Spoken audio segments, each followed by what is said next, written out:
हाँ जी, today is day 15 of the fast track revision series for CA Final FM January 2026 students. अभी तक हमने 8 chapters complete कर लिए इस सीरीज में। इसमें अगर आपको कोई भी डाउट है कंसेप्ट को लेके, क्वेश्चन सॉल्विंग को लेके, कोई एडजस्टमेंट्स को लेके, कुछ भी है, आपको पता है कहाँ पूछना है। सर कहाँ पूछना है? टेलीग्राम डिस्कशन ग्रुप में। लिंक कहाँ मिलेगा सर? इस वीडियो के लिंक डिस्क्रिप्शन में दे दूँगा। पहले वीडियोज़ के डिस्क्रिप्शन में भी है। आपको बस क्या करना है, ये वीडियोज़ को देखना है, स्ट्रेट अवे सम सॉल्व करना है। सम्स कुछ प्लीज़ प्रैक्टिस कर लेना। मैं हर वीडियो में इसलिए एम्फेसिस कर रहा हूँ बिकॉज़ आपको ये ज़रूरी है सम सॉल्व करना। आज सर कौन से चैप्टर करेंगे? आज हम करेंगे advance capital budgeting. It is the one of the easiest chapter but थोड़ा लेंथी, जैसे कि मैंने पहले भी बोला आईएफएम वाले चैप्टर में, ठीक है?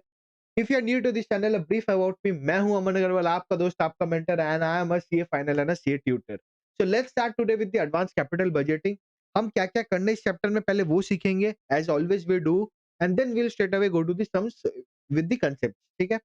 तो हमें ये पता है एडवांस कैपिटल बजटिंग, हमने इंटर में कैपिटल बजटिंग सीख के आए होंगे हम, ठीक है? वहाँ पे क्या था, वहाँ पे एडवांस कैपिटल बजटिंग के पहले हमने जो इंटर में कैपिटल बजटिंग सीखा, वहाँ पे जो डिफरेंस ये था कि हम वहाँ पे कोई असम्पशन्स, नॉर्मल असम्पशन्स लेते थे कि भाई एक प्रोजेक्ट है, ये इन्वेस्टमेंट्स है, ये इन्फ्लोज़ है, आप बता दो एनपीवी पॉजिटिव है या नेगेटिव है। 95% हम यही करते थे। बट यहाँ पे बोलता है भाई सेम चीज़ ही करेंगे but we will take some assumptions, ठीक है? वो असम्पशन्स क्या-क्या होंगे वो हमें चेक करना है, ठीक है? हमको ये रिस्क कैसे मेज़र करना चाहिए वो हमें देखना है, रिस्क मेजर्स के टेक्निक्स क्या है वो हमें बताना है। हम डिसीजंस जो लेते हैं वो क्या टाइप्स के होते हैं वो हमें बताना है, ठीक है? And what are the factors जो हमें ये इस पे इन्वॉल्व होते हैं, ये हमें बताना है। तो first let's start with the theoretical concept wise, ठीक है? देखो इस चैप्टर का आपके पास बेस ऑलरेडी है, so will not go deeper into what is capital budgeting. हमें बस कैपिटल बजटिंग अगर एक वर्ड में जानना है, हमें ये जानना है कि भाई मेरे पास जो कैपिटल है, ये कौन-सी टीम करती है? ये मेजरली आपकी फाइनेंस टीम ही करती है, ठीक है? ये जो अपना जो कॉर्पोरेट फाइनेंस जिसको बोलते हो या जो ये रोल्स होते हैं, ठीक है? ये रोल्स वाले जो एम्प्लॉइज़ होते हैं, ये लोग ही ये एडवांस कैपिटल बजटिंग वाले जो टॉपिक्स है इसको कवर करते हैं, ठीक है? कोई भी कंपनी में ये यूज़ करते हैं।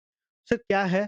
बेसिकली मेरे पास अगर ₹100 है, मैं वो कौन से प्रोजेक्ट में लगाऊँ, ए या बी में जो मेरे को सबसे ज़्यादा रिटर्न दे, ये हो गया मेरा कैपिटल बजटिंग, ठीक है? मैं कैपिटल को कैसे बजट करूँ, मतलब मेरा बजट कैसा रहा है कैपिटल को, कि आगे वाले 2 साल में मेरे पास अगर ₹1000 मैं कैसे-कैसे इन्वेस्ट करूँ, कहाँ का करूँ, so that my return is maximum, ठीक है?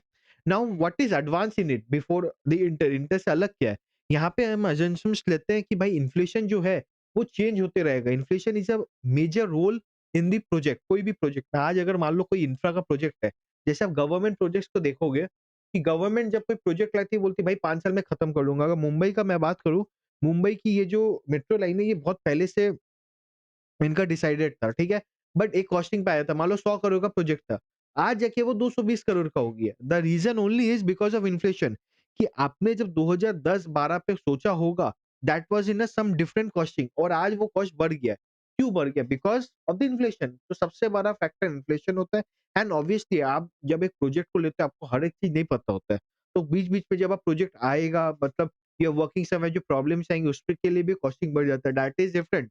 पर मेजरली इन्फ्लेशन की वजह से इफेक्ट आता है आपका बजट में। सो आपको always you have to keep in mind कि भाई इन्फ्लेशन एक बहुत बड़ा फैक्टर हो सकता है and it keeps on changing. आज अगर आप 6% लेके सोच रहे हो, इट इज़ नॉट नेसेसरी कि 6% में हमेशा रहेगा। Might be it could be 8%, might be it could be 4%। तो वो बैंडविड्थ आपको रखना पड़ेगा अपने प्रोजेक्ट में, ठीक है? कि भाई इन्फ्लेशन ऊपर-नीचे हुआ तो मैं सँभाल लूँगा क्या? सबसे पहला वो। सेकंड, मैं जब अगर कोई प्रोजेक्ट चालू कर दिया हूँ, उसके बाद अगर कोई टेक्नोलॉजी नया आ गया, तो क्या मैं उसको फ्लेक्सिबल हूँ उतना, या मेरी प्रोजेक्ट उतनी फ्लेक्सिबल है कि उसको एम्बेड कर सके? अगर नहीं कर सके तो मेरा प्रोजेक्ट क्या स्क्रैप हो जाएगा या कैसे होगा? जैसे कि एग्ज़ाम्पल आज मान के चलो कोई कंपनी, अभी कोई नोई नई ऑटोमोबाइल कंपनी है, वो ईवी में अभी जाके एंट्री कर रही है, ठीक है? नाउ दे आर एक्सपैंडिंग और मैन्युफैक्चरिंग वगैरह कर रही है। नाउ अभी एक चांस क्या है ना कि हाइड्रोजन वाली जो कंपनीज़ है, माने हाइड्रोजन कार जो है वो ज़्यादा चलने लगे। इथेनॉल वाला कार नहीं चल रहा बराबर, वहाँ पे प्रॉब्लम्स आ रहा है। Now the 3 things in technology in automobile right now. एक ईवी हो गया, एक इथेनॉल हो गया, एक हाइड्रोजन हो गया।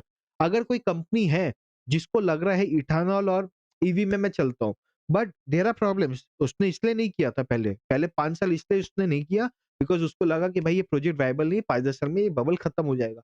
बट उसको लग रहा है नहीं, there is a market to it, there is a market to it, तो वो काम करना चालू किया। उसको ऑब्वियसली भाई एक प्लांट बिठाने में 2 महीने में तो होगा नहीं, वो 1 साल, 2 साल, 3 साल का मान लो प्रोजेक्ट था। अचानक से उसने देखा कि भाई जब ही उसका 1 डेढ़ साल खत्म हुआ, उसको देखा भाई हाइड्रोजन कार एक बूम आ गई है। तो हाइड्रोजन कार का रेलेवेंस ज़्यादा है, इम्पोर्टेंस ज़्यादा है, डिमांड ज़्यादा है। तो भाई उसका जो प्रोजेक्ट है, उसका जो काम है, क्या वो हैम्पर हो गया? क्या वो टेक्नोलॉजी उसने जो यूज़ किया था, इज़ इट स्क्रैप और उसको रीयूज़ कर सकोगे? वो भी चेक करना है।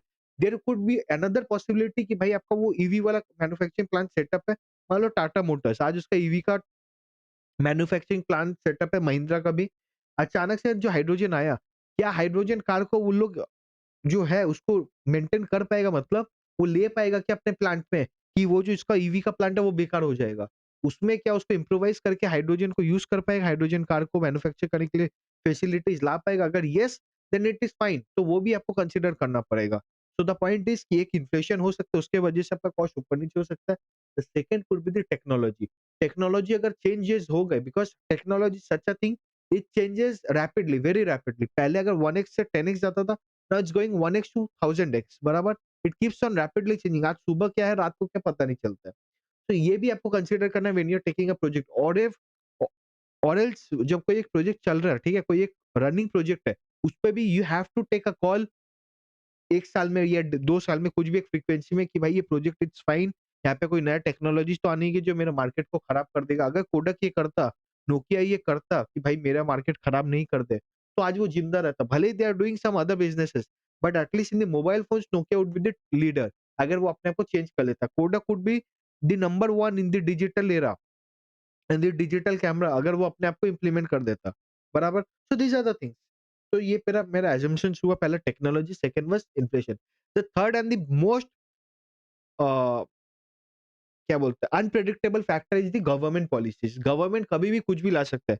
जैसे कि आपको याद होगा 2021 में गवर्नमेंट अचानक से लाए थे विंडफॉल टैक्स, ठीक है? वो क्या था, वो ऑयल पे था। जितना आप एक्सट्रैक्ट करो या जितना आप अ, परचेज़ सेल करो, उसपे विंडफॉल टैक्स था।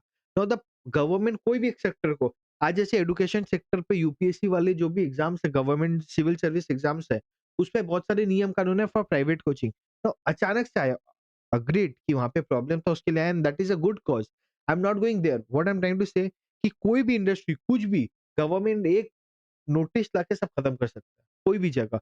सो there is always a risk कि गवर्नमेंट पॉलिसीज़ कहाँ पे मेंटेन, माने क्या है, कैसा चल रहा है। जहाँ पे मान लो रेगुलेटेड अ, इंडस्ट्रीज़ है, जैसे कि डिफेंस हो गया, टेलीकॉम हो गया वगैरह, दे वहाँ तो ऐसी रेगुलेशन है, तो यू नो कि यू आर सुपर कॉशियस कि ये होना चाहिए या नहीं होना चाहिए। बट जहाँ पे नहीं है, मान लो प्राइवेट कोचिंग्स पे, मान लो स्कूल्स पे, अ, हॉस्पिटल्स पे, कहीं न कहीं now there is a little less regulation.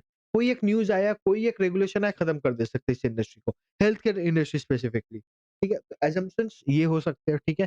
कि भाई ये आपको कंसीडर करने पड़ेंगे। हम इंटर में क्या करते थे? This assumptions we were not considering, but ये एक्चुअल लाइफ में जो हमें कंसीडर करना पड़ता है, वो हमें बताया जा रहा है यहाँ पे। रिस्क मेजर्स जो होता है, रिस्क को आप एनालाइज़ कैसे करोगे? सर, रिस्क को एनालाइज़ करने का हमारे पास 3 तरीका है। पहला तरीका है सेट्स, जैसे हम लोग ने पोर्टफोलियो मैनेजमेंट में पढ़ा कि भाई कोएफिशिएंट ऑफ वेरिएशन निकालेंगे, सीवी निकालेंगे, स्टैंडर्ड डेविएशन वगैरह। So these are the statistical measures. Second हमारे पास है, जैसे हमें पता है शार्प रेशियो, ये सब हम निकालते हैं to understand evaluate the portfolio. वैसे हम यहाँ पे निकालेंगे रिस्क एडजस्टेड डिस्काउंट रेट, ठीक है? आपको याद होगा रिस्क एडजस्टेड डिस्काउंट रेट हमने आईएफएम वाला चैप्टर में भी देखा था, ठीक है? जो नॉमिनल लेते हैं या फिर रियल लेते हैं, तो ये भी कंसीडर करेंगे। ये तो हो गया आपका स्टैट वाला, एक हो गया रिस्क एडजस्टेड डिस्काउंट रेट वाला। थर्ड हमारे पास हो गया कि हम सिनेरियो एनालिसिस करेंगे। सिनेरियो या सेंसिटिविटी, इसको सर क्या मतलब है? भाई हम चेक करेंगे अगर ये हुआ तो क्या होगा? ये होगा तो क्या होगा? सो इफ एंड बट्स हम करेंगे। तो थर्ड पॉइंट में हम what we will do is will जज यू इफ एंड बट्स कि ये हुआ तो क्या होगा, ये होगा तो क्या होगा। फर्स्ट वाले में हम क्या करेंगे, स्टैटिस्टिकल मेथड यूज़ करेंगे। सेकंड वाले में risk adjusted discount rate. So there are 3 methods to analyse the risk कि भाई रिस्क कैसा है। देन वी विल जज वो रिस्क मैं लूँ या नहीं लूँ। There is some risk which we will take it, ठीक है, we will not hedge ourselves. There is some risk which we have to hedge ourselves, ठीक है? सो हमने क्या-क्या देखा? हमने असम्पशन्स देखा, हमने देखा कि रिस्क मेजर्स कैसे करते हैं, हमने ये देखा। The third is the decision. Decision लिया कैसे जाता है? Now there are 3 type of cash flows. एक हो गया सर्टेन कैश फ्लो। सर उसका एग्जांपल हो गया कोई भी गवर्नमेंट प्रोजेक्ट्स, जो भी बी2जी प्रोजेक्ट्स है, बिज़नेस टू गवर्नमेंट प्रोजेक्ट्स है, वहाँ पे 98 टू 99% द रेवेन्यूज़ और the cash flows are fixed. आपको पता है कि भाई आपका 100 जैसे आप एल-एन-टी को देख लो, एचएएल को देख लो, जब हम देखते हैं कि स्टॉक प्राइस बढ़ता है, क्यों बढ़ता है? हम बोलते हैं कि भाई इसका ऑर्डर बुक वैल्यू 1000 करोड़ से या 1500 करोड़ हो गया। मतलब इसको 500 करोड़ का और फिक्स ऑर्डर मिल गया। गारंटीड है कि वो अगर now what is the meaning of guarantee here? मैं एग्ज़ीक्यूट किया तो भाई मेरा काम बनेगा, मेरे को 500 करोड़ मिलेगा। बट आज अगर कोई दूसरा एक रिलायंस मान लो, रिलायंस रिटेल, उसका ऑर्डर बुक बोल के कुछ नहीं होगा, रीज़न इज़ होगा, मतलब एक आप प्रोजेक्शंस लोगे, बट कोई लॉजिकल नहीं, वो मतलब अपना दुकान खोल के बैठा है, तो कोई ज़रूरी नहीं है कि वो बिकेगा ही बिकेगा। हो सकता है 10 दिन तक उसका मतलब कोई सेल ही ना हो। बट दैट डज़न्ट मैटर कि वो बिके, मतलब कि उसका फिक्स है। तो द पॉइंट इज़ अगर बी2जी है तो देयर इज़ अ फिक्स, जहाँ पे सर्टेनिटी है कैश फ्लो का, तो वहाँ पे आप डिसीज़न भी सर्टेन वे से ले सकते हो। मतलब आज अगर एल-एन-टी को कोई एक प्रोजेक्ट बनाना है, मान लो मुंबई की कोई एक हाईवे बनानी है, ठीक है? एल-एन-टी के पास आया कि भाई ये आपको खर्चा है, ये आपको रेवेन्यू है। Now L&T can take a certain decision कि भाई उसको ये प्रोजेक्ट लेना चाहिए कि नहीं। अगर उसको लगेगा कि एनपीवी पॉजिटिव है, अगर उसको लगेगा कि भाई अगर मैंने 100 करोड़ लगाया है, मेरे को 120 करोड़ मिलता है, 20 करोड़ का मुनाफ़ा है मेरे को, तब तो वो लेगा। बट अगर लगता है नहीं है तो वो क्यों लेगा? नहीं लेगा बराबर। तो जहाँ पे मेरे कैश फ्लो सर्टेन है, वहाँ पे मैं डिसीज़न भी सर्टेन ले सकता हूँ। सेकंड इज़ जहाँ पे रिस्क इन्वॉल्व्ड है। आप अगर रिलायंस रिटेल को या रिलायंस की कोई भी माने चलो अडानी को चलो अडानी को ही पकड़ते हैं। अडानी को अभी पोर्ट्स बनाने हैं, ठीक है? अडानी को अभी एयरपोर्ट्स में जो एक्सपेंड कर रहा है, जो नवी मुंबई एयरपोर्ट बनाया, ना वहाँ पे उसको क्या कैश फ्लो आएगा depending upon the visitor, depending upon the footfalls, वो डिपेंड करेगा, वहाँ पे एक रिस्क है, पर ऐसा नहीं है ज़ीरो हो जाएगा। There is always a risk, but वहाँ पे ये रिस्क नहीं है कि भाई खत्म हम, मैं खत्म हूँ ये नहीं है, कि मैं एक प्रोजेक्ट बनाऊँगा तो चलेगा नहीं, वो नहीं है। Obviously there is a risk कि मैं ₹1 कमाऊँगा या ₹5 कमाऊँगा, दैट इज़ द रिस्क। तो वहाँ पे क्या करेगा, वो एक रिस्क फैक्टर को इंक्लूड कर लेगा। कैसे? With the help of the risk premium, या फिर कुछ भी और करेगा। Majorly risk premium, discount rate को अपना चेंज करेगा और अपना कैश फ्लो जो है वो कंजर्वेटिव रखेगा। मतलब अगर उसको लगता है 1 लाख कस्टमर्स, 1 लाख फुटफॉल्स आएँगे पर डे, वो बोलेगा भाई 70,000 पकड़ के चल। याद है अपने क्वेश्चन में आपने 70% बोले थे आईएफएम में। So these are the things we will consider. तो अगर सर्टेन है तो डिसीजन सर्टेनिटी से लेगा। अगर रिस्कीनेस है, ठीक है, कोई भी प्रोजेक्ट में या कैश फ्लोज़ में, तो वो रिस्कीनेस को उस हिसाब से पेनलाइज़ करेगा to make it more conservative and उसके बाद डिसीजन लेगा। मान लो अगर वो 1 लाख लेके चलता है, एनपीवी पॉजिटिव आ रहा है, ठीक है, पर डे कस्टमर, और अगर वो 70,000 लेके चलता है, वो पर डे कस्टमर नेगेटिव बने, उसका एनपीवी नेगेटिव आ रहा है। तो if he is a good rational investor, वो क्या करेगा, वो 70,000 लेके चलेगा, बोलेगा एनपीवी नेगेटिव है, नहीं लूँगा। That is risk conservative. अगर वो एग्रेसिव होगा, बोलेगा लेट्स ट्राई, 1 लाख करके करते हैं, let's try and make it happen. तो देयर आर 2 थिंग्स, ऐसा नहीं है कि अगर एनपीवी नेगेटिव आया या कंजर्वेटिव आप गए तो आप लोगे नहीं। There are different kind of scenarios, आप ले भी सकते हो, नहीं भी ले सकते हो। Depends upon how your is risk appetite is. समझ आया क्या? एंड द थर्ड इज मेरा डिसीजन जो लूँगा मैं, that would be uncertain because my cash flows are uncertain. Sir कब हो सकता है cash flows are uncertain? Suppose uh, Cipla हो, ज़ाइडस हो, ये ऐसे कोई भी कंपनीज़ है, वो रिसर्च करी। जैसे Mahindra is a company in Indian at least Indian periphery, कि भाई वो बहुत ज़्यादा रिसर्च करती है।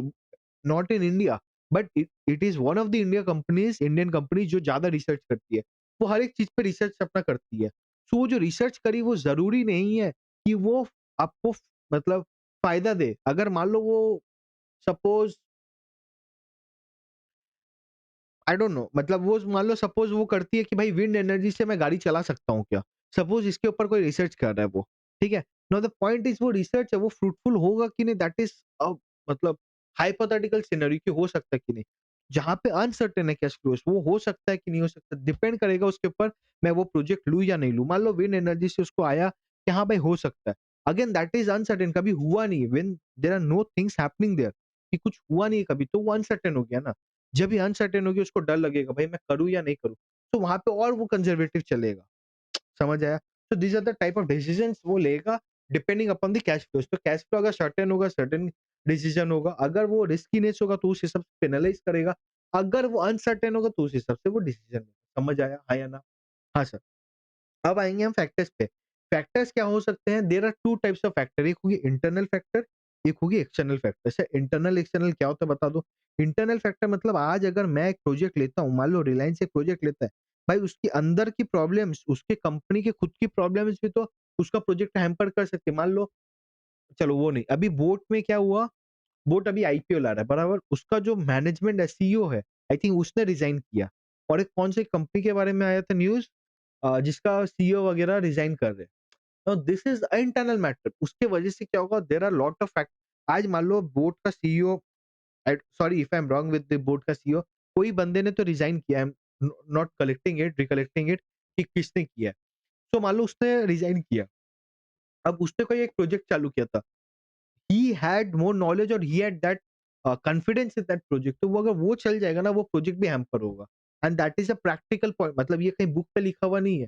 This is a practical scenario, ऐसे होता है। अगर मैं कोई प्रोजेक्ट चालू करता हूँ एंड मैं बीच से कंपनी से चल जाता हूँ, now those projects uh, take a toll basically, ठीक है? वो प्रॉब्लम आता है। सो वो भी इंटरनल फैक्टर्स में क्या आएगा भाई, कि कंपनी स्पेसिफिक फैक्टर, कि कंपनी का कोई बंदा छोड़ दिया, कंपनी में कोई फ्रॉड हो गया, कंपनी में अ उतना लोन नहीं मिल रहा है, कुछ भी है, those are the factors company specific. Project specific क्या होगा, प्रोजेक्ट में प्रॉब्लम है। आज मान लो मुंबई टू अ, गु जैसे अपना ये बुलेट ट्रेन वाला जो प्रोजेक्ट था, ठीक है? जो प्रोजेक्ट है, जो बुलेट ट्रेन में क्या हो रहा था, जो आपको लैंड एक्विजिशन नहीं हो रहा था। Now that is a project specific problem, that is not a company specific. Now company specific I mean the government का प्रॉब्लम नहीं है वो। दैट वाज़ नॉट समथिंग कि गवर्नमेंट को करना नहीं था bullet project implement. See bullet train का प्रोजेक्ट का इम्प्लीमेंट सही गलत, that is what we are not focusing on, we are focusing on कि क्या सही है, क्या गलत है, कौन सा रिस्क है। प्रोजेक्ट स्पेसिफिक रिस्क क्या क्या हुआ, उसको लैंड नहीं मिल रहा था because the residential persons were adamant कि मैं बेचना नहीं चाहता हूँ। तो भाई वो जो बेचना नहीं चाहता, वो जो भी कुछ गवर्नमेंट के साथ भी कुछ टसल था, ठीक है। तो वो प्रोजेक्ट स्पेसिफिक था, वो कंपनी स्पेसिफिक नहीं था, and that was a internal matter. Sir internal की वो प्रोजेक्ट को लेके था, बराबर। एक्सटर्नल मैटर कैसे हो सकते हैं? सर कंपटीशन भी हो सकता है, ठीक है? जैसे कंपटीशन मतलब आप मान लो लेंसकार्ट जैसा कुछ काम करता है, ठीक है? वैसे टाइटन भी काम करता है, तो now there is a competition. वो आगे बढ़ेगा तो ये भी आगे बढ़ेगा, इसके बारे में भी डिपेंड करता है, ठीक है? There could be industry problem, कि इंडस्ट्री खराब है। आज मान के चलो कि भाई आपका जैसे ट्रेडिशनल कोई भी बिज़नेस है सर, जैसे किराना स्टोर्स है, ठीक है? आज के डेट पे it is the brick model चल रहा है, बट द पॉइंट इज़ कि वहाँ पे प्रॉब्लम क्या हो रहा है, वहाँ पे आपको सेल कम हो रहा है, ठीक है? तो वो एक इंडस्ट्री का प्रॉब्लम है। देन मार्केट में कोई प्रॉब्लम हो सकता है, जैसे आजकल अभी इंडिया में जो मार्केट चल रहा है, स्टॉक मार्केट ही आप बोल के चलो, थोड़ा धीमा-धीमा चल रहा है, तो there is a problem there also. और बस this are the external factor जो आपके बस में नहीं है, जो आपको प्रोजेक्ट रिलेटेड नहीं है, जो सबको इफेक्ट कर रहा है। आज मान लो जो बुलेट ट्रेन वाला जो प्रॉब्लम था, वो बस बुलेट ट्रेन वाले प्रोजेक्ट पे इफेक्ट करता है। वो अ, वंदे भारत वाले कोई प्रोजेक्ट को इफेक्ट नहीं करेगा। बट अगर ओवरऑली कोई प्रॉब्लम है, ठीक है, रेलवेज़ में, या ओवरऑली इंडिया में कोई प्रॉब्लम है, तो वो सारे प्रोजेक्ट को इफेक्ट करेगा। The factor which will affect everyone that is an external factor, the factor which will affect only you और your specific project that is the internal factor. इतना समझ आया क्या? हाँ या ना? हाँ सर समझ आया। हमने जब ये सब समझ लिया, फिर एक ऑप्शन आता है कि रिप्लेसमेंट। अब मान लो हम कुछ भी करते हैं, जैसे आज मान लो मैं अभी आपको पढ़ा रहा हूँ, ठीक है? आज मैं जो मान लो 1 साल, डेढ़ साल पहले जो फ़ोन यूज़ करता था या कैमरा यूज़ करता था या फिर लैपटॉप यूज़ करता था, वो नेसेसरी नहीं है मैं आज वो यूज़ कर पाऊँगा। रीज़न इज़ वो मेरे को रिप्लेस करना पड़ा because of wear and tear हो या फिर because of advancing my self. ठीक है? So everywhere everywhere in this in जैसे आप ही मान लो ना, आज जब आप हम आर्टिकलशिप स्टार्ट करते हैं या मान लो जब आप सीए स्टार्ट करते हैं, तब हम जैसे रहते हैं और हम जब फाइनल पे आ जाते हैं, एकदम हम चेंज हो जाते हैं विद द अपना अपीयरेंस भी चेंज होता है, अपना लाइफ़स्टाइल भी चेंज होता है because change is the only constant we see बराबर? तो what I am trying to explain you यहाँ पे कि भाई जो रिप्लेसमेंट है वो करनी ज़रूरी है। अगर कोई आप रिप्लेस नहीं करोगे अपने फैक्टरीज़ को, अपने प्रोजेक्ट्स में कोई चीज़ों को, कुछ भी, तो there will be a problem. समझ आया? अब रिप्लेस आप ऐसे ही नहीं कर दोगे। यू विल सी कि भाई क्या फ़ायदा? अगर रिप्लेस करके मेरे को कोई एक्स्ट्रा मुनाफ़ा है तभी मैं रिप्लेस करूँगा। मान लो मैंने आज एक डीएसएलआर लिया, ठीक है? मान लो लाख रुपए का लिया। लाख रुपए का लेने के बाद मैंने 6 महीना बाद उसको चेंज करके और एक 2 लाख का माल लिया, ठीक है? 2 लाख का एक डीएसएलआर लिया। तो द पॉइंट इज़ मैं कब वो लूँगा जब मेरे को उससे एक्स्ट्रा कुछ मिलेगा। मेरे को जो 1 लाख वाले से जो फ़ायदा हो रहा था, अगर वो ही 2 लाख वाले से हो तो मेरे लिए क्या फ़ायदा? No sense. Why to invest more 2 lakh rupees और 1 लाख रुपए जो भी है, जो मेरे को डीएसएलआर से भी कुछ मिलेगा। So the point is replacement हम तभी करेंगे जब जो नए रिप्लेस करके जिसको लेके आ रहे, उससे जो मेरा बेनिफिट्स है, इकोनॉमिक बेनिफिट जो है, वो मेरे को ज़्यादा फ्लो करे। अगर वो हो रहा है, तभी हम लेंगे वरना नहीं लेंगे। इतना समझ आया? This is your advance capital budgeting. इससे ज़्यादा ₹1 नहीं है एडवांस कैपिटल बजटिंग। समझ आया? आपको बस क्या करना है सर, आपको बस करना है क्वेश्चन सॉल्व करना and I will tell you one more thing कि मैंने क्यों इतने कांसेप्ट्स पे ऐसे करके फोकस किया, बहुत फास्ट-फास्ट बोला because this will act as a summary for every chapter before any revision. मतलब पहली बार आप भले ही मेरे साथ क्वेश्चन सॉल्विंग करोगे, but the next time onwards जो सेकंड रिवाइज करोगे या थर्ड रिवाइज करोगे, आपको बस मेरा ये समरी नोट जो पहला 20 मिनट 25 मिनट में बोलता हूँ वही करना है। हर एक चैप्टर के लिए मैं रिवीजन सीरीज में ऐसे ही किया हूँ कि पहला 15-20 मिनट बोला था। ओनली रीजन इज दिस कि भाई मैं आपको जो बोल रहा हूँ वो आप सुन के बस आप निकल जाओगे। Forex yes I agree there are some chapter जहाँ पे मैंने ज्यादा बोला है depending upon the situation again, but एक साथ कंसेप्ट है तो आपको 4 जगह नहीं लगाना है। मतलब आपको टाइम स्टैम्प देखने नहीं है। पहला वीडियो का पहला आधा घंटा आप देखोगे काम बन जाएगा। समझ आया? यस और नो? आया ना? इतना समझ आया? अब हम क्या करेंगे ना, अब मान लो कोई कांसेप्ट का एडजस्टमेंट है, फॉर्मूला है, वो हम अपने देख लें। फॉर्मूलाज़ ऐसे भी मैं कोई भी वीडियो में मैं कोई भी मैं एक्सप्लेन नहीं कर रहा हूँ, तो ओनली रीज़न कि मेरे को लगता है इतना तो आपको आता है एंड बाबू इतना आना ही चाहिए आपको, ठीक है? आपका काम क्या है कांसेप्ट समझियो, अब स्ट्रेट अवे सम्स करो, लॉजिकली करो, हो जाएगा। ये भी आपका एफआर के जैसे मतलब क्वेश्चन अकाउंट्स के जैसे क्वेश्चन्स है, तो प्लीज़ फोकस करना अपना उस हिसाब से एंड फिर उस हिसाब से करेंगे। इसकी इलस्ट्रेशंस हम नहीं करेंगे। हम डायरेक्ट करेंगे आईसीआई के क्वेश्चंस, ठीक है? यहाँ पे देयर आर सम पैटर्न्स, मैं कुछ-कुछ क्वेश्चंस करके एडवांस कैपिटल बजटिंग फिर आई विल क्लोज दिस। आज ही मैं क्लोज कर दूँगा इसको। आपका काम ये रहेगा एडवांस कैपिटल बजटिंग में अगर कोई ऐसा सम मिले आपको जो समझ नहीं आ रहा है, you have to ask me in the Telegram discussion group. Till January 2026 जब तक एग्जाम चल रहा है एफएम का, I am 100% available for you. कभी भी कॉल करो, कभी भी कुछ करो। ऐसे भी आपके पास मेरा नंबर है तो नॉट अ प्रॉब्लम, देख लो and you can ask me, ठीक है? Now let's start with the ICI book के क्वेश्चंस। आ जाओ क्वेश्चन 1 करते हैं, ठीक है? क्वेश्चन 1 क्या बोलता है? Skyler Airways is planning to acquire a light commercial aircraft for flying class clients at an investment of 50 lakh. कोई एक रेलवे एयरवेज कंपनी है, ठीक है? उसको क्या करना है, उसको लाइट कमर्शियल एयरक्राफ्ट खरीदना है for the clients for 50 lakh, 50 lakh पे वो एक्विजिशन करेगा। तो आउटले क्या होगा, जो आपका आउटफ्लो होगा वो कितना होगा? 50 lakh. The expected cash flow after tax for the next 3 years, 3 साल बाद एक्सपेक्टेड कैश फ्लो कितना आएगा? ईयर 1, ईयर 2, ईयर 3 का दिया हुआ है कि कैश फ्लो आफ्टर टैक्स है बराबर कि 14 लाख आएगा। Now there is a probability the यहाँ पे क्या बोला है? ईयर 1 पे there is a probability, there is an expected 10% chance कि आपको 14 लाख सीफैट आए। देयर इज अ 20% चांस कि 18 लाख आए। 40% 25 and 30% 40 lakh. So there is an expected, अभी क्या करना है वो देख लेंगे अपने। The company wishes to take into consideration all possible risks relating to airline operations. The company wants to know the expected NPV of this venture assuming independent probability distribution with 6% risk-free rate of interest. 6% के हिसाब से क्या होना चाहिए? The possible deviation in the expected value. Possible deviation कैसे? मतलब standard deviation. And how would standard deviation of the present value distribution help in capital budgeting? कैसे help करेगा? ये हमें जानना है। तो पहले हम क्या करेंगे? एक्सपेक्टेड आउटकम निकालेंगे, ठीक है? कैसे निकालेंगे? मेरा एक्सपेक्टेड ईयर 1 का टोटल एक्सपेक्टेड प्रोबेबिलिटी क्या देखूँगा मैं? 14 इंटू 0.1, 18 इंटू 0.2 ऐसे करके मेरा एक्सपेक्टेड आउटकम एक्सपेक्टेड मेरा ईयर 1 का कैश फ्लो 27 मिलियन आया, 27 लाख आया, ईयर 2 का 29.3, ईयर 3 का वैसे करके बराबर। कैसे किया हम? ये मल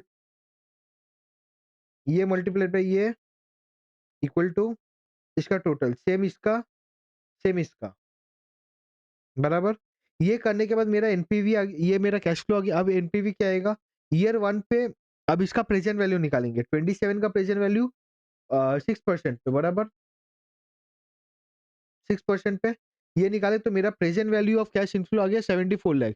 मैं आउटफ्लो कितना कर रहा था आज के डेट पे? 50 लाख। तो मैं एनपीवी इज पॉजिटिव 24 लाख। अब मेरे को क्या बोला था? एक्सपेक्टेड पीवी निकालना है। तो हम कैसे निकालेंगे उसको कि मेरा 14 मेरा चांस था, ठीक है? मेरा एक्स है, एक्स बार कितना है? 27। तो 14 माइनस 27, 18 माइनस 27, 25 माइनस 27, 40 माइनस 27। ऐसे हम ईयर 1 का निकालेंगे। सेम चीज़ हम ईयर 2 का निकालेंगे, सेम चीज़ ईयर 3 का निकालेंगे।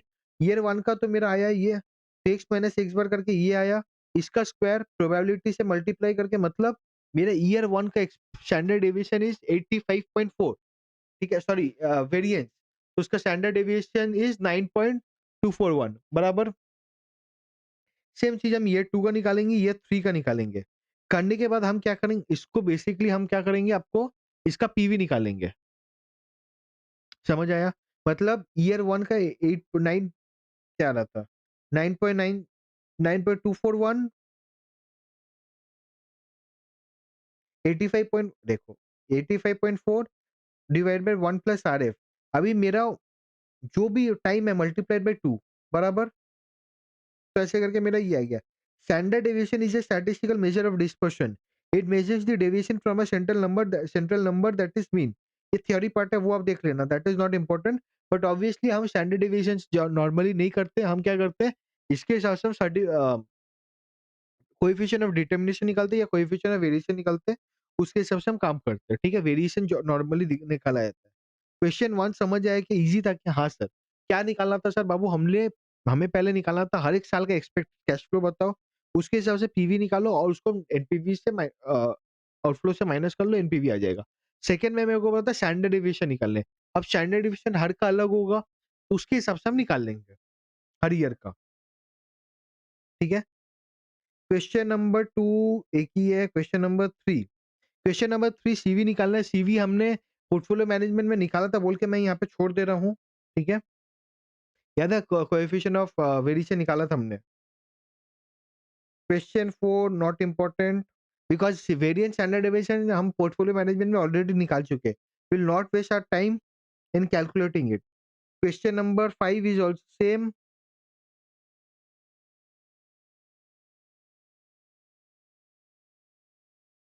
6 के जैसा हम लोगों ने अभी कर ही लिया, ठीक है? क्वेश्चन 7 करते हैं। Following are the estimates of the net cash flow and the probability of a new project of messrs X limited. X limited का मेरे को क्या बोलता है, ईयर डिटेल दिया हुआ, इनिशियल इन्वेस्टमेंट तो क्या हुआ 0th ईयर पे होगा, तो देयर इज अ 30% प्रोबेबिलिटी कि आप 4 लाख इन्वेस्ट करोगे, 50% प्रोबेबिलिटी 4 लाख एंड 20% 4 लाख। तो नेट में आपका एक्सपेक्टेड प्रोबेबिलिटी इज कि नेट में आप इन्वेस्ट करोगे 4 लाख, ठीक है? Outflow estimated net after tax cash inflow per year, हर साल फर्स्ट ईयर से फिफ्थ ईयर तक क्या है कि 1 लाख हो सकते हैं, 1,10,000 हो सकते हैं, 1,20,000 होता है। सैलवेज वैल्यू भी दिया हुआ है। Required rate of return from the project is 10% the discounted. Calculate the expected NPV, same चीजें जैसे हमने किया था। The best case and the worst case NPV, the probability of occurrence of the worst case if the cash flows are perfectly dependent over time and independent over time. तो यहाँ पे जो मेरे को बोला कि भाई जो वर्स्ट केस है वो कितना कैसे आएगा, व्हाट इज द प्रोबेबिलिटी कि वो वर्स्ट केस जो है वो फ्रूटफुल हो जाए, तो कैसे होगा? तो देयर टू सिनेरियोज, एक तो बोला डिपेंडेंट पाथ है, जो मेरे को यहाँ पे बोला perfectly dependent over time, and मेरे को बोला इंडिपेंडेंट है, मतलब फर्स्ट ईयर अगर हुआ तो सेकंड ईयर होगा जरूरी नहीं है। डिपेंडेंट में क्या फर्स्ट ईयर जैसा होगा उस हिसाब से सेकंड ईयर होगा, उस हिसाब से थर्ड ईयर होगा, बराबर? ठीक है। Standard deviation and the coefficient of variation assuming that there are only three streams of cash flow which are represented by each column of the table with the given probabilities. Coefficient of variation of x limited on its average project which is in the range of 0.95 to x. X 0.95 to x, if the coefficient of the project is found to be less risky than average, 100 basis points are deducted from the company's cost of capital. Should the project be accepted by x limited or not? तो पहले हम expected cash flow निकाल लेंगे। Same है, net cash flow निकाली, इसका PV निकाली, तो ये मेरा एनपीवी आ गया। तो फर्स्ट वाला पॉइंट तो मेरे लिए बराबर है, expected NPV. The expected NPV of the worst case scenario. Worst case कौन सा होगा भाई मेरा? वर्स्ट केस होगा कि मेरे को सबसे कम पैसा किसमें मिल रहा है। प्रोबेबिलिटी 30% वाले 1 लाख, 1 लाख इंटू 0.3790, ठीक है? 3790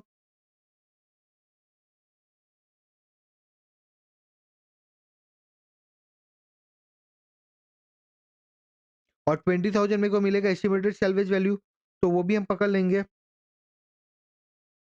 ठीक है? तो मेरा एक्सपेक्टेड एनपीवी है 4 लाख, मेरे को मैंने खर्चा किया 3,79,000 मिला एंड 12,420 मिला, तो नेट नेट मेरा 8,000 रुपए का नेगेटिव एनपीवी है।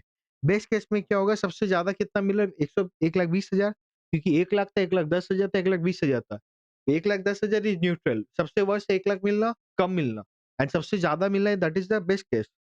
तो ऐसे बेस्ट केस निकल रही है, रिक्वायर्ड प्रोबेबिलिटी 30% है। अगर आपका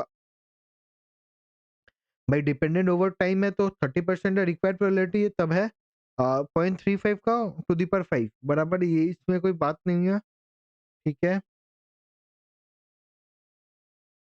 ठीक है, क्या बोला था यहाँ पे मेरे को लाइन क्या बोला था, अगर 0.95 से 1 होगा तब तो ठीक है, अगर नहीं हुआ एवरेज तब आपका 100 बेसिस पॉइंट डिडक्ट होगा। तो आपका 4th में हमने सीवी निकाला that is 0.90, it is less than your 0.95 to 1.1, तो आप 1% से कम कर दोगे, कॉस्ट ऑफ कैपिटल। तो 10 से -1 कर दोगे 9, उसके हिसाब से फिर एक्सपेक्टेड एनपीवी निकालोगे, प्रोजेक्ट एक्सपेक्ट करना है। ईज़ी है, यहाँ पे मेजरली आपको ये निकालना था, ये जो सीवी वाला पॉइंट है ये देखना था, बाकी सब ठीक था इसमें। समझ आया? हाँ या ना? आया ना? बराबर। चलो क्वेश्चन नंबर 10 करते हैं, ठीक है? क्या बोलता है, from the following details relating to the project, analyze the sensitivity of the project to changes in the initial project cost. मतलब जो मेरे इनिशियल प्रोजेक्ट कॉस्ट है, annual cash flow and the cost of capital है, उसमें sensitivise करो, मतलब different scenarios apply करो and बताओ कि क्या हो सकता है। इनिशियल प्रोजेक्ट दिया हुआ है, एनुअल कैश फ्लो इनफ्लो दिया हुआ है, प्रोजेक्ट लाइफ दिया हुआ है, कॉस्ट ऑफ कैपिटल दिया हुआ है। To which of the three factor the project is most sensitive, मतलब अगर मैं एक प्रोजेक्ट चालू कर रहा हूँ, मेरे पास 3 फैक्टर्स है कि भाई मेरा कैश फ्लो क्या आने वाला है, मेरा इनिशियल प्रोजेक्ट कॉस्ट क्या लगने वाला है, मेरा डिस्काउंट रेट क्या, कॉस्ट ऑफ कैपिटल क्या, weighted average cost of capital. ये तीनों में से कौन सा ऐसा फैक्टर है जो ज्यादा मेरा एनपीवी को इफेक्ट करेगा, मेरे प्रोजेक्ट को ज्यादा सेंसिटिव है, मतलब उसको छूने से वो ऐसा ऐसा करेगा, तो कौन है? ठीक है, जैसे हमारे ग्रुप में हमेशा कोई एक रहता होगा कि भाई उसको कुछ बोल दो तो वो एकदम आंसू बहा देता है, तो ऐसा कौन है तीनों में कि उसको छू दूंगा, कुछ बोल दूंगा तो आंसू बहा देगा, वो निकालना। अब कैसे निकालेंगे भाई? पहले तो हम निकालेंगे, हम उसको छुएंगे नहीं, कुछ नहीं करेंगे, तेरा बता, तेरा व्हाट आर द ये कैरेक्टरिस्टिक, कैरेक्टरिस्टिक निकालना मतलब यहाँ पे हम एनपीवी निकालेंगे। मतलब मेरा इनिशियल खर्चा 1,20,000, मेरा एनुअल कैश इनफ्लो है 45,000, प्रोजेक्ट लाइफ है 4 साल, तो कॉस्ट ऑफ कैपिटल 10%। तो 4 साल का पहले मैं ये देख 4 साल का पहले मैं वो निकालूँगा पीवी, मतलब 45, 45, 45, 45 मिलेगा मेरे को। उसका पीवी क्या है? मतलब मेरे को दिया हुआ 10% का पीवी 3.16, 45,000 इंटू 3.169, तो मेरे को मिलेगा 1,42,605। मेरा total PV of inflow is 142,605 बराबर। मेरा इनिशियल प्रोजेक्ट का खर्चा 1,20,000 है, तो मेरा कुछ नहीं होगा तो मेरे को 22,605 का मेरा एनपीवी है, बराबर। अब मेरे को क्या करना है, मेरे को बोला सेंसिटिवाइज करना है। सेंसिटिवाइज मतलब आप उसको पेनलाइज करो, जैसे कि कैसे पेनलाइज करोगे समझो। आज मेरा इनिशियल प्रोजेक्ट कॉस्ट 1,20,000 है, अगर मैं उसको बढ़ा दूंगा तो मेरे लिए नुकसान है। आज अगर मेरा सेंसिट सें- हम जो सेंसिटिविटी एनालिसिस करते हैं वो हम क्या करते हैं ना, मेरा जो आने वाला या जाने वाला है, उसको उसको अकॉर्डिंगली उसको पेनलाइज़ करते हैं, ठीक है? सेंसिटिविटी एनालिसिस में। मतलब मेरा जो इनिशियल प्रोजेक्ट कॉस्ट है, हम मैं उसको पेनलाइज़ कैसे करूँगा? उसको बढ़ा के या कमा के? ये पहले मेरे को बताओ। 1,20,000 अगर 1,10,000 हो जाएगा, मेरे लिए फ़ायदा है या नुकसान है? फ़ायदा है, तो मैं वो नहीं करूँगा। आई विल पेनलाइज़ कैसे? By increasing it. सर क्या रेट से करूँ? क्योंकि तीनों को एक ही रेट से करना चाहिए। देखो, मेरे हिसाब से तो 2 रेट दिया हुआ है यहाँ, 10 और 11, तब 11 के हिसाब से कर दो क्योंकि 10 तो कॉस्ट ऑफ कैपिटल ऑलरेडी है। 11% के हिसाब से काम कर लेते हैं। तो अगर इनिशियल प्रोजेक्ट कॉस्ट मेरे 1,20,000 है, उसको 11% से बढ़ा दो बस। बस उसको बढ़ाना, keeping other factors in constant.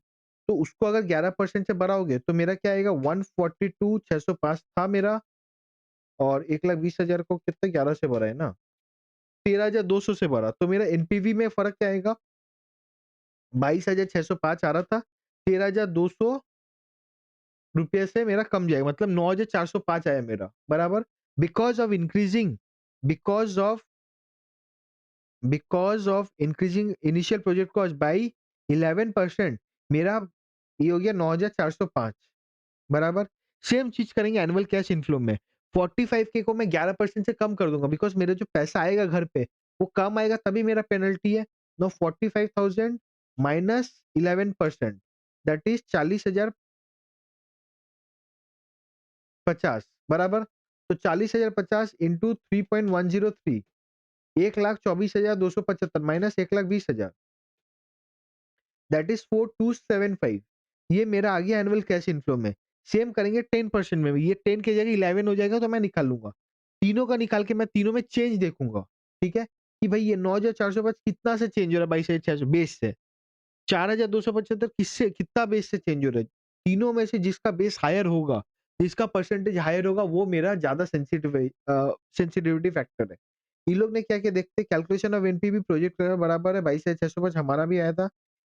क्या किया इन्होंने, the initial project cost is valid adversely by 10%। अच्छा, इन्होंने 10% पकड़ लिए, बराबर है, कोई दिक्कत नहीं है। तो हमने जो किया वही सेम चीज़ है, बस चेंज इन एनपीवी परसेंटेज निकालो। इनके हिसाब से क्या है, इनके हिसाब से है कि भाई एनुअल कैश इनफ्लो अगर ज़्यादा इफेक्ट, सबसे ज़्यादा सेंसिटिविटी उसका ही है, कोई दिक्कत नहीं है। ठीक है, क्वेश्चन नंबर 10 हो गया।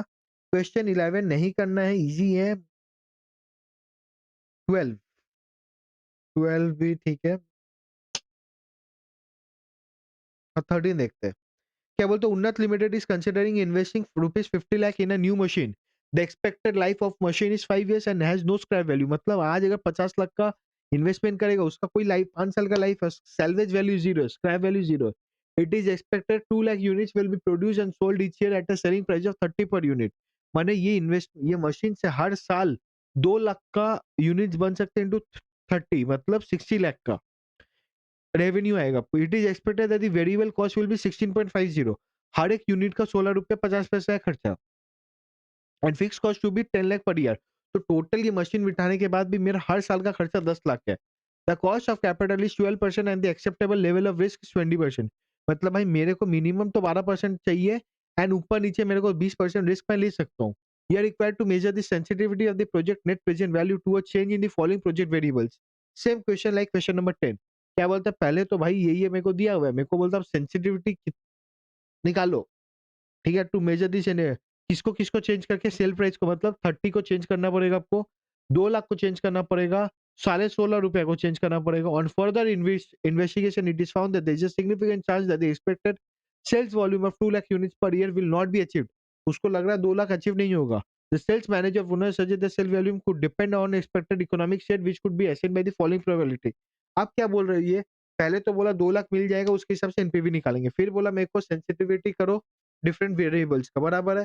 फिर लास्ट में मेरे को बोलता है कि मेरे को लगता है 2 लाख नहीं होने, कौन है भाई फाइनेंस मैनेजर तेरा, तो इसको कुछ नहीं आता है।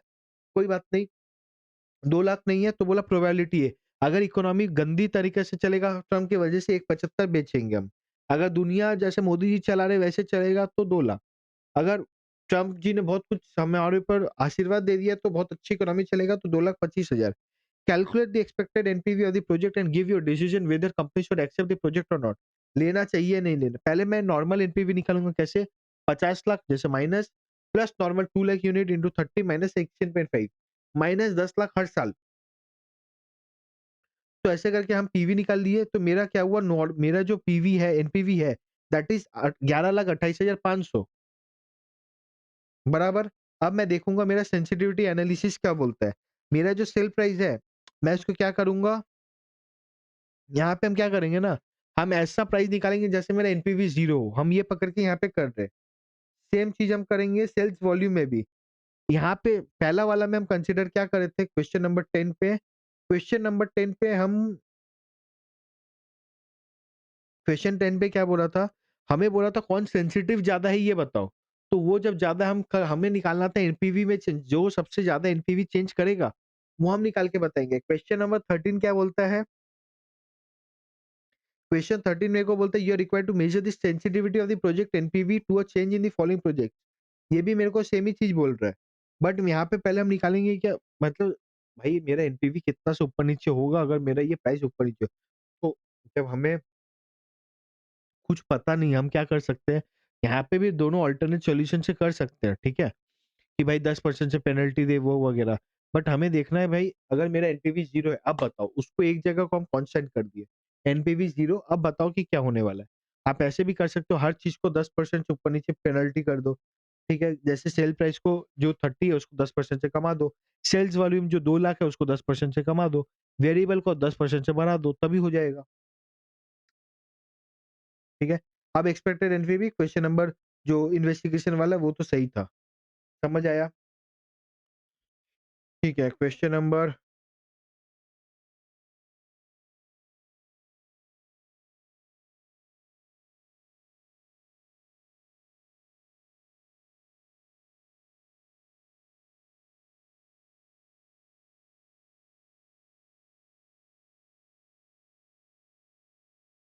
Question 19, KLM limited request 50 lakh for a new project. नया प्रोजेक्ट एक है बंदे के पास, ठीक है, 15 लाख उसको चाहिए, तो उसका आउटफ्लो होगा 15 lakh. Useful life is 3 years, 3 साल का प्रोजेक्ट है। सैल्वेज वैल्यू नील है, कोई पैसा मिलने वाला नहीं है। डेप्रिसिएशन हर साल 5 लाख मिलेगा मिल होगा तो हर साल करके 0 हो गया value. Given below projected revenues and cost excluding depreciation ignoring inflation. Please remember this. मेरा जो रेवेन्यू एंड कॉस्ट दिया हुआ है वो ignoring depreciation and ignoring inflation है। मतलब ईयर 1 का जो रेवेन्यू है, ये वाला मेरे को बताओ रियल कैश फ्लो है या नॉमिनल कैश फ्लो है? Please let me know. Revenue और कॉस्ट मेरा रियल है या नॉमिनल है, मेरे को बताओगे। एप्लीकेबल टैक्स रेट बोला हुआ है, एज्यूम कॉस्ट ऑफ कैपिटल बोला हुआ है, आफ्टर टैक्स है, the inflation rates for revenue and cost दिया हुआ है। पीवीएफ दिया हुआ है, so amount to the nearest rupee in calculations you are required to calculate NPV. तो पहला मैं करूंगा क्या, आप मेरे को आप बताए नहीं अभी तक कि भाई मेरा जो मेरे को कैश फ्लो दिया हुआ था वो रियल था या नॉमिनल था? सर रियल था। क्यों? बिकॉज इन्फ्लेशन एडेड नहीं, तब उसको ऐड करेंगे। तो पहला था 10 लाख, 13 लाख, 14 लाख। रेवेन्यू क्या था? पहला का 9%, तो 10 लाख इंटू 9%, माने 10 लाख 9,000 90,000 होगा बराबर। फिर 13 लाख वाला क्या करेंगे? इसमें अब देखो भाई, जब मेरा सेकंड ईयर जो रेवेन्यू है वो क्या इफेक्ट करेगा, वो मेरा पहला और दूसरा वाला लेके करेगा। थर्ड वाला क्या करेगा? पहला दूसरा तीसरा वाला लेके करेगा। चौथा वाला क्या करेगा? पहला दूसरा तीसरा चौथा लेके करेगा। पांचवा पहला दूसरा तीसरा चौथा पांचवा, बराबर। तो मेरा क्या करूंगा मैं? 13 lakh multiplied by 1.109 into 1.108, same चीज 14 लाख वाले के लिए करेंगे, बराबर। इन्फ्लेशन एडजस्टेड कॉस्ट सेम चीज कर लेंगे। तो मेरा रेवेन्यू और कॉस्ट हमने दोनों को कर लिया। इसको क्या करेंगे? पीवी निकालेंगे। टैक्स बेनिफिट तो पता ही मेरे को कितना मिलेगा डिप्रिसिएशन में। तो नेट प्रॉफिट निकालेंगे, मतलब 10,90,000 माइनस 5,50,000 बराबर 5,40,000 माइनस इसमें मेरे को 35% देना है 189। ठीक है, तो 5,40,000 माइनस 189, दैट इज माई 3,51,000। ये मेरा प्रॉफिट आफ्टर टैक्स आ गया। और इसमें मैं क्या करूंगा?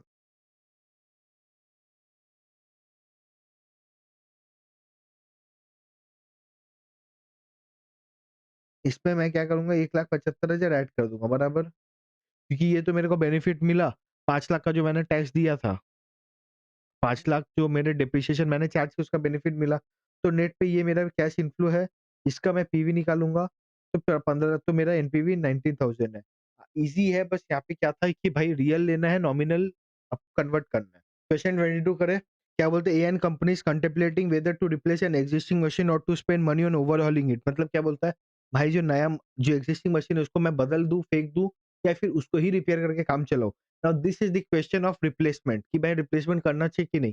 कब करूंगा? जब मेरे को फायदा होगा तभी मैं करेंगे। फायदा एनपीवी देख के कर सकते हैं।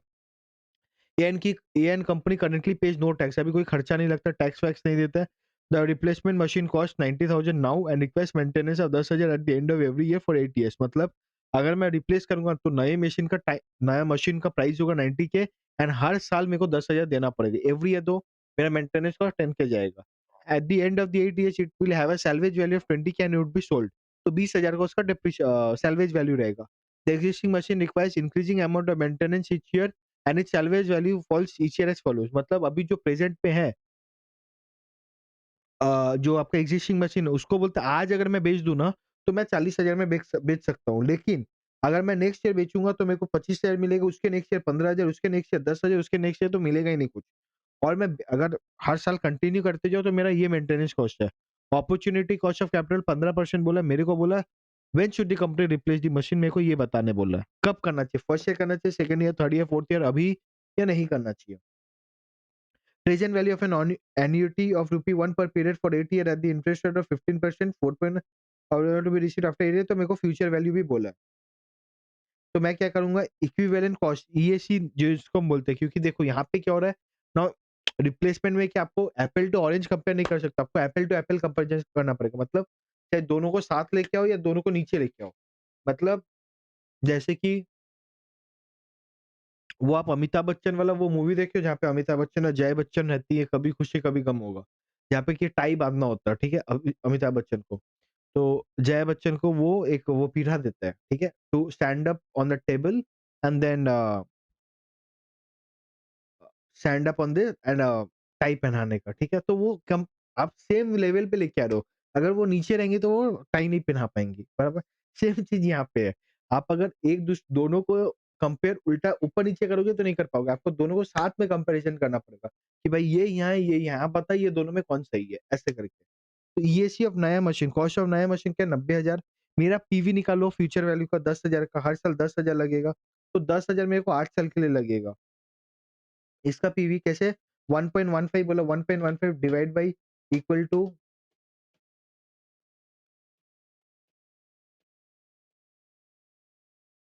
4.487, ठीक है? मैं जस्ट आई एम चेकिंग कि क्या है। तो ये क्या करूँगा मैं, ये 15 1.15 डिवाइडेड बाय इक्वल टू, इसको मैं 8 बार प्रेस करूँगा 8 टाइम्स, ठीक है? फिर और हर एक बार प्रेस करके मैं इम्प्रेस करूँगा सो दैट वैल्यू आ जाए, फिर एमआरसी कर दूँगा। तो ये मेरा पीवी है। तो मेरा टोटल खर्चा कितना लगा, 1,34,873 मेरा खर्चा लगा। मेरा पीवी ऑफ सैल्वेज वैल्यू क्या है, 20,000 इंटू 0.3269 मेरे को दिया वही था। अच्छा ये भी दिया वही है, ओह! ठीक है? तो मेरा नेट खर्चा 1,28,335, इसको मैं क्या करूँगा 1,28,355 को मैं क्या करूँगा डिवाइड बाय कर दूँगा डिस्काउंट फैक्टर, ठीक है? एन्युटी फैक्टर जिसको बोलते हैं, 4.4873। तो PV of cost of replacing the old machine in each of the 4 years with the new machine. अब मैं निकालूँगा पीवी ऑफ कॉस्ट ऑफ नए वाला। तो अगर मैं रिप्लेस कर दूँ इमीडिएटली ईयर 0 पे, मेरा कैश आउटफ्लो होगा 28,600 बराबर, एंड मेरा कैश इनफ्लो हो जाएगा 40,000। तो मेरा 11,400 का फ़ायदा। तो मैं हर साल के लिए देखूँगा 0th, 1, 2nd, 3rd। First year पे देखूँगा, अगर फर्स्ट ईयर पे रिप्लेस करूँगा मैं, तो मेरे को 28,600 ही ये वाला सेम ये मेरे को सेम ही रहेगा, ठीक है? ये मेरा जो है ये सेम ही रहेगा क्योंकि मैंने ये निकाल ली है। इक्विवेलेंट एनुअल कॉस्ट निकाली है, हर साल क्या खर्चे वाले हैं, मैंने बराबर ही हर साल क्या खर्चा लगने वाला है। इसको मैं पीवी निकालूँगा इसका, फर्स्ट ईयर का, 10,000 मेरा मेंटेनेंस कॉस्ट है पुराना मशीन का, नया वो नया पुराना अगर बेचूँ तो 25,000। तो भाई ये तो फ़ायदा नहीं है रिप्लेसमेंट 1। तो नॉर्मली क्या होता है ना, यहाँ पे इंस्टीट्यूट ने दिखाया अगर मान लो पहला साल ही दिक्कत है, तो मैं सेकंड, थर्ड ईयर तो देखूँगा ही नहीं, तो मेरे को क्या है रिप्लेस करना चाहिए immediately. The advice the company the owner should be immediately. Alternatively आप क्या कर सकते हो, ये नहीं करना है, वो ही ठीक है। ठीक है? तो मैं तो सेकंड ईयर तक फर्स्ट ईयर तक दिखा के छोड़ दूँगा। जब भी नेगेटिव आ गया भाई उसके बाद तो और नेगेटिव आएगा। तो I will leave that. Question number 20,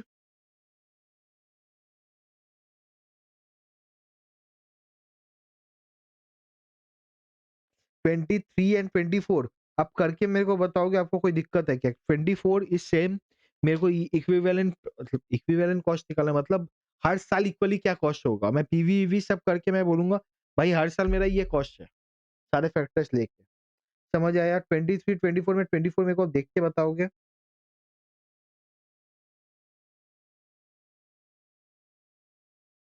26 is same as 23,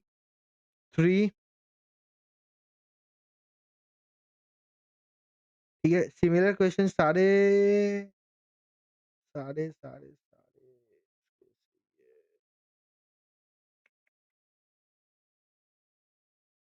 okay.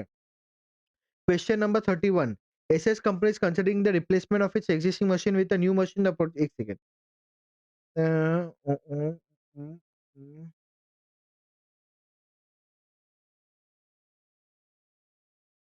हाँ, ठीक है। The purchase price of the new machine is 26 lakh. आज अगर मैं खरीदूंगा 26 लाख देना है, इसका एक्सपेक्टेड लाइफ 8 साल है, तो 8 साल तक चल सकता है। The company follows SLM method on the original investment, scrap value is not considered for the purpose of depreciation. मतलब 26 लाख का मशीन है, तो 26 डिवाइडेड बाई 8 मतलब 3,25,000 मेरा हर साल का डेप्रिसिएशन है। The other expense to be incurred for the new machine is are as follows: installation charge 9,000, fees paid to the consultants for his advice 6,000, additional working capital required 17,000 will be release after 8 years. मतलब 9,000 या 6,000 तो आप दे दिए तो बर्बाद है, पानी में गए, संक कॉस्ट। लेकिन जो वर्किंग कैपिटल को जो 17,000 दोगे वो आपको 8 साल बाद पैसा वापस मिल जाएगा, ठीक है? Will be release after 8 years. क्या बोलता था, return on value of the existing machine 76 है and it's cash salvage value 12,500। Value है 76,000 और आज उसको बेचोगे तो 12,500 मिलेगा। डिसमेंटलिंग का खर्चा 4,500 है। Annual earnings before tax but after depreciation from the new machine would amount to 3,15,000 annual earnings उसका। Income required rate of return 13% है, बताओ।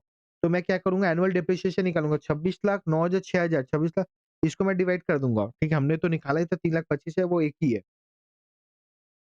ठीक है, अब एनुअल सेविंग्स निकालेंगे, एनुअल अर्निंग्स मेरे को बोला था 3,15,000 बराबर, यहाँ क्या बोला था मेरे को? 3,15,000 इससे मैं टैक्स माइनस कर दूँगा, 35% अर्निंग्स आफ्टर टैक्स आ गया, ऐड कर दूँगा, क्या बोला था मेरे को?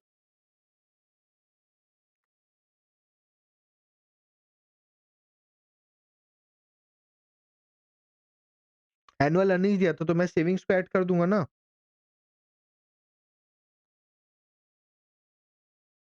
तो एनुअल कैश सेविंग्स मेरे को मिल जाएगा। भाई ये जो मेरा एनुअल अर्निंग आया वो क्या बोला था? वो मेरा ईबीआईटी है, बराबर टैक्स के पहले ईबीटी मान लो, आईबी हटा दो ईबीटी है, ठीक है? तो ईबीटी से मैं टैक्स माइनस किया तो पैट निकल गया।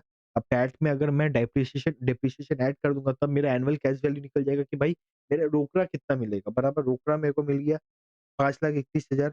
अब मैं क्या करूँगा सेल करके 12,500 4,500 नेट प्रोसीड 8,000 इसका रिटर्न डाउन वैल्यू 76 तो लॉस होगा 68,000 टैक्स सेविंग होगा लॉस से 23,800 तो आपका इनफ्लो हो जाएगा 31,800 ठीक है।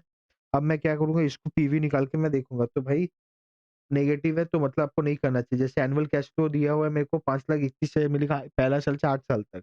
इसका एनपीवी निकालूँगा मैं 25,51,000 सैलरीज वैल्यू 31,800 31 वर्किंग कैपिटल मेरे को 17,000 मिल जाएगा। तो 25,89,000 मेरा पीवी है।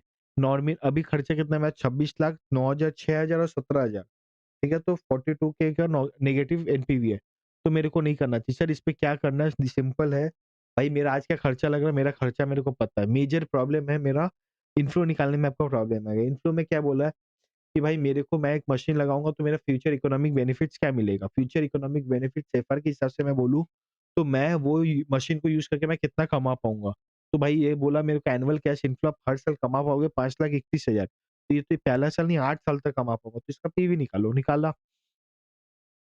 एंड फिर वो मेरे को बोला कि सैल्वेज वैल्यू अच्छा, तो आज जो मैं मशीन बेच दूँगा उसके पे भी कुछ मिलेगा तो 31 से 8 से मिलेगा। वर्किंग कैपिटल जो पैसा मिल जाएगा उसका भी पीवी निकालो, तो निकाल के हमने कर लिया। तो क्वेश्चन नंबर 31 ये भी ईज़ी था, ठीक है?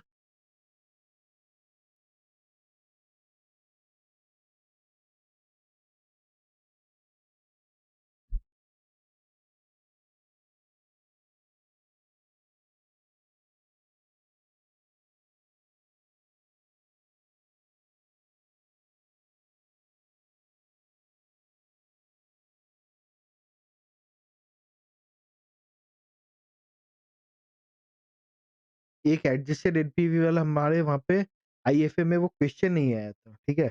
समहाउ लगता है मेरे को लगता है मैंने इसमें डाल दिया है। आई विल सी कि ये किसका क्वेश्चन है बट ठीक है let's do question number 35 the management of a multinational company TL limited is engaged in construction of infrastructure project. A proposal to construct a toll road in Nepal is under consideration of the management. Following information दिया हुआ है। मेरे को बोला हुआ है भाई the initial investment will be in purchase of equipment costing $250 lakh 250 lakh dollar लगेगा। The economic life of the equipment 10 साल का रहेगा। डेप्रिसिएशन दिया हुआ है एसएलएम पे तो 250 लाख डिवाइड बाय 10 मतलब 25 लाख का मिलेगा। EBITDA to be collected from the toll road is projected to be 33 lakh per annum for a period of 20 years माने 20 साल तक उसको 33 लाख करके मिलते जाएगा। To encourage investment, Nepalese government is offering 15-year term loan of $150 lakh at an interest rate of 6%. 150 lakh का 6% पे देगा वो। The interest is to be paid annually हर साल। तो हर साल अगर मैं नॉर्मली सिंपल इंटरेस्ट में भी करूँ 9 लाख रुपए करके मेरा लगने वाला है। इन वन ट्रांच एक बार में ही देना बराबर the required rate of return under all equity financing is 12% अगर वो पूरे इक्विटी ले मतलब उसका cost of capital is equal to cost of equity अगर हो तो 12% होगा। Post tax cost of debt is 5.6%. Corporate all cash flows will be in USD. यहाँ पे बोला यूएसडी में को यू आर इग्नोर इन्फ्लेशन देखो यहाँ बोल दिया इग्नोर इन्फ्लेशन तो भाई मैं यहाँ पे रियल ही लूंगा या क्या लूंगा बताओ रियल लूंगा या क्या बोलते हैं उसको नॉमिनल लूंगा रियल लूंगा बराबर बिकॉज मेरे को इन्फ्लेशन ऑलरेडी बोला इग्नोर कर देना है you are required to advise the management on the viability of the proposal by using adjusted NPV method adjusted NPV निकालना अब देखो क्या बोला भाई एनपीवी निकालूंगा ऑल इक्विटी फाइनेंस मैं पकड़ के चल रहा हूँ सारा इक्विटी है तो इनिशियल इन्वेस्टमेंट में 250 लाख करूंगा ठीक है तो ये तो नॉर्मली है मेरा आज ही जा रहा है तो मेरा 250 ही होगा उसका पीवी भी सेम है एबिटा निकालूंगा 33 लाख करके तो 30 इसका मेरे को दिया हुआ है ना 12% का पीवी ऑफ 12% 20 अभी ये देखो, मेरा EBITDA 20 साल तक रहेगा, 10 साल नहीं, तो 7.469 लूँगा। 33 इंटू 7.469 दैट इज़ 246 ये लूँगा। टैक्स में मेरे को क्या टैक्स देना पड़ेगा? टैक्स कितना देना पड़ेगा बोला मेरे को? 30%। तो 30% हो गया मेरा 33 का 30% दैट इज़ 9.9 इंटू 7.469 ये मेरा खर्चा जाने वाला है 73 लाख रुपया। डेप्रिसिएशन मेरा 25 लाख का है, ठीक है? तो डेप्रिसिएशन में मेरा यहाँ पे एक्चुअली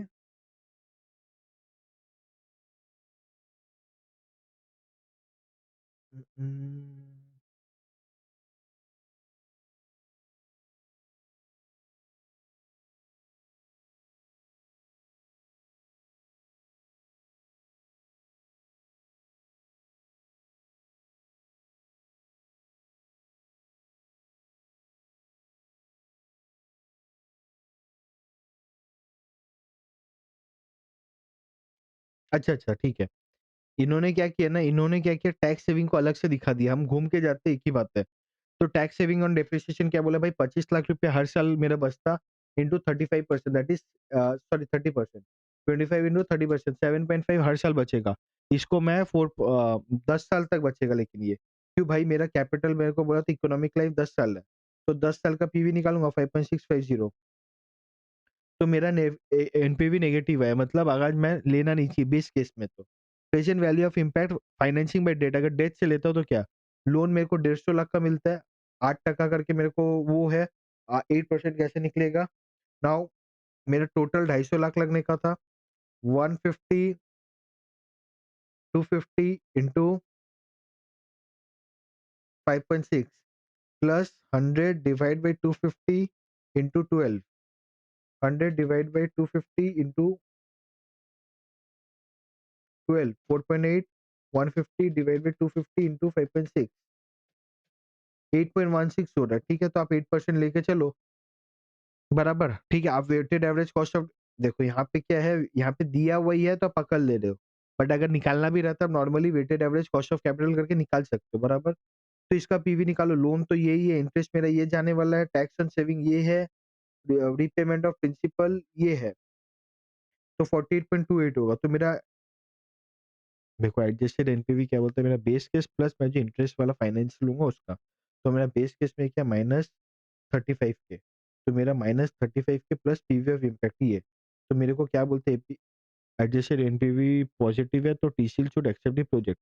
तो ये मैं करके निकालूँगा। एडजस्टेड प्रेजेंट वैल्यू में सिंपल करते भाई पहले मेरे को बोला था सब आप अपना रोकड़ा दोगे। रोकड़ा देने के बाद आप उसका पीवी निकालो। फिर आप एक काम करो, आप सोचो उसमें आप डेट फाइनेंसिंग लोगे। तो डेट फाइनेंसिंग लोगे तो क्या करना है आप देख लो। यहाँ पे बस एक ही चीज़ था प्रेजेंट वैल्यू निकालने में कि भाई आप उसको वैक निकाल के करोगे और कुछ अलग नहीं है इसमें, ठीक है? क्वेश्चन नंबर 35 में मोस्टली क्या है देखो और एक क्वेश्चन था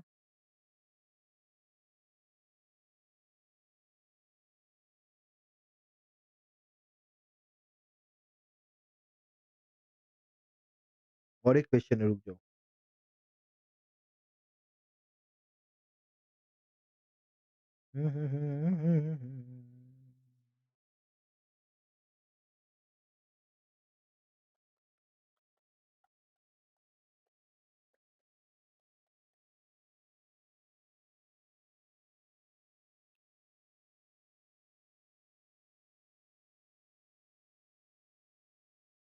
question number 26 a machine used on a production line must be A machine used on a production line must be replaced at least every 4 year तो बोलते हैं कोई एक मैन्युफैक्चरिंग प्लांट होगा जिसपे प्रोडक्शन लाइन में हर 4 साल में रिप्लेस करना पड़ता है मशीन।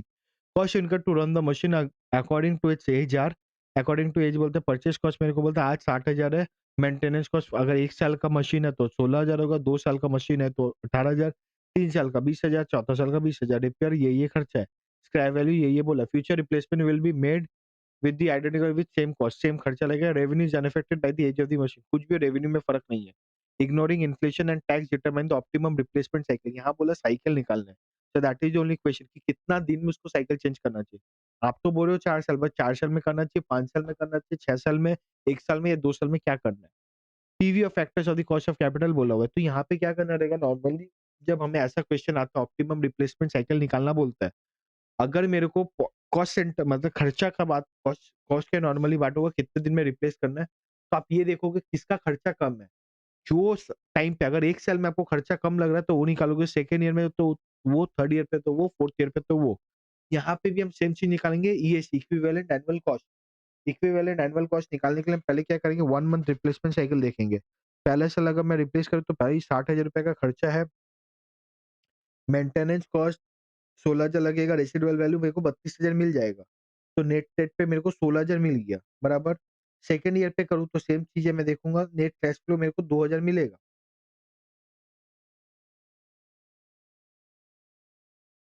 मैंने 0, 1, 2 में।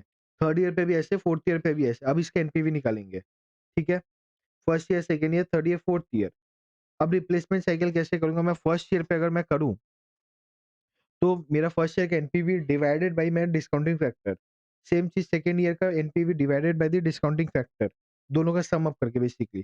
थर्ड ईयर अरे आपको याद है ना पीवी एन्युटी फैक्टर हम कैसे निकालते हैं?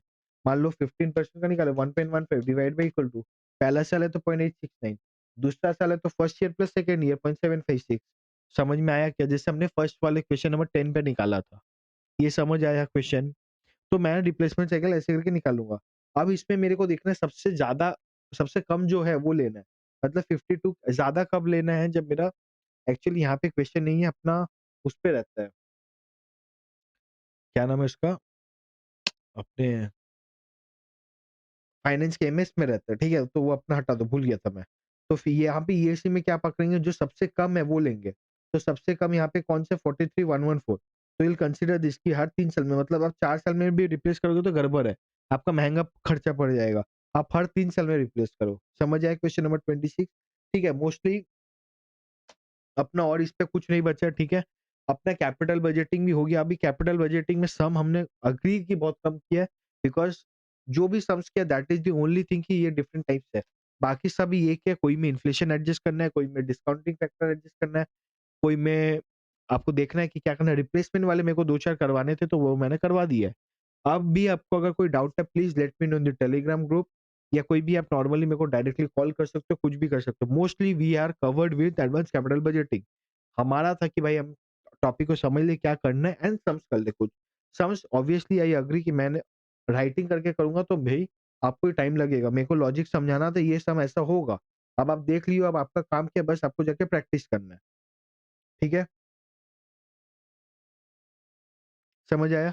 ठीक है। ये करके मेरे को आप बताओगे, कोई भी डाउट है तो लेट मी नो, बाकी तो सब हो ही जाएगा, ठीक है? तो आज के लिए इतना ही रखेंगे, मिलते हैं नेक्स्ट वीडियो में, तब तक के लिए एन्जॉय करें एंड क्यूरियस रहे because curiosity will help you discover interest and grow in your life.